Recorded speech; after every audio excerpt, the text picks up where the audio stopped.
Structured, elegant, and timeless, this is the balanced beauty of Sienna Lattice textured finish coat. Sienna Lattice, a contemporary pattern that combines the warmth of natural earth tones with refined geometric form. Let's learn how to create this sophisticated wall design using Sinclair KGALA textured finish coat. Step 1. Apply masking tape to outline the diagonal grid pattern that defines the Sienna Lattice design.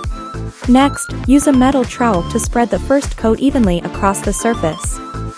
Make sure the layer is consistent and smooth.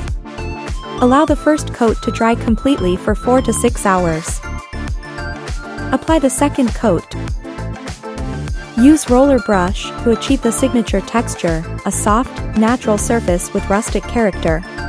Once semi-dry, gently remove the masking tape to reveal the clean grid lines that form the lattice pattern. Let the wall cure for at least 12 hours before final inspection. The result, a refined, modern wall finish with timeless geometry and the earthy warmth of natural sienna tones. Paint your masterpiece with Sinclair KGALA textured finish coat, Sienna Lattice design.